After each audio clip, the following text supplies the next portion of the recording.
یہ رمضان المبارک کا مہینہ ہے۔ عام طور سے اس میں مسلمان زکوٰۃ نکالنے کا اہتمام کرتے ہیں، اس لیے کہ ثواب زیادہ ہے۔ رمضان المبارک کی بہت زیادہ فضیلتیں ہیں۔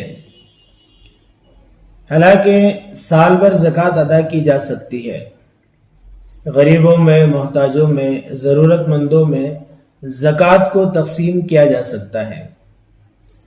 یاد رکھیے، زکوٰۃ یہ بہت زیادہ اہم فریضہ ہے، اور زکوٰۃ ہم جو ادا کر رہے ہیں یہ اس مال میں سے ادا کر رہے ہیں جو مال اللہ پاک نے مجھے اور آپ کو عطا فرمایا ہے۔ مال اصل جو ہے اس کے مالک اللہ تعالیٰ ہے۔ اللہ تعالیٰ نے ہمیں اس میں تصرف کا حق عطا کیا ہے۔ اب مجھے بتائیے کہ کوئی انسان ہمیں کوئی چیز دے دے، ہبہ کرے، عطا کرے، اور ہمیں اس کا مالک بنا دے، اس میں تصرف کا حق ہمیں دے دے، اور پھر جو ہے وہ ہم سے کوئی بات، کوئی چیز طلب کرے، تو ہم کیسے اس میں ناراض ہو سکتے ہیں، اور کیسے جو ہے دل دکھا کر یا جو ہے دل پہ بوجھ رکھ کر جو ہے اس چیز کو ادا کر سکتے یا اس کو واپس دے سکتے ہیں۔ جب وہ کوئی اس میں سے کچھ مانگ لے تو ہم بہت زیادہ خوش ہو کے اس کو وہ چیز عطا کر دیں گے، اسے دے دیں گے، اور اس لیے اسے دیں گے کہ وہ چیز اس نے ہمیں عطا فرمائی ہے اور اس نے ہمیں بہت سارا دیا ہے، ہم اس میں سے بہت تھوڑا اسے دے رہے ہیں، تو ہم خوش ہو کے اسے دے دیں گے، ناراض نہیں ہوں گے اس سے۔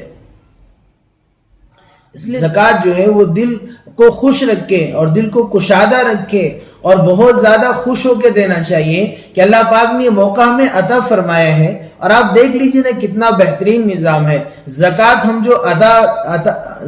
جو ہم ادا کر رہے ہیں وہ زکوٰۃ ہمارے اغنیاء سے لے کر غریبوں میں تقسیم کی جا رہی ہے۔ وہ زکوٰۃ جو ہے کہیں اور نہیں جا رہی ہے۔ جیسے پہلے دور میں جو ہے صدقات کے قبول ہونے کی علامت یہ تھی، اسے کسی اونچی پہاڑ پہ لے جا کے رکھ دیا جاتا، اور پھر جو ہے وہ قبول اگر وہ صدقہ ہو جاتا تو کوئی بڑی آگ آتی اور وہ آگ جو ہے اسے اسے جو ہے جلا کے بھسم کر دیتی، تو یہ سمجھا جاتا کہ زکوٰۃ ادا ہو گئی ہے۔ لیکن ہمارے دور میں اللہ پاک نے کتنا بڑا اعجاز ہمیں عطا فرمایا ہے زکوٰۃ کو ادا کرنے کا، کہ ہم جب زکوٰۃ ادا کر رہے ہیں تو ہمارے بڑوں سے، ہمارے مالداروں سے لی جا رہی ہے اور غریبوں میں تقسیم کی جا رہی ہے، یعنی تاکہ غریبوں کی ضرورتیں پوری ہو، انہیں جو ہے ان کی ضرورتوں میں وہ روپیہ، وہ پیسہ جو ہم دے رہے ہیں وہ کام آ جائے۔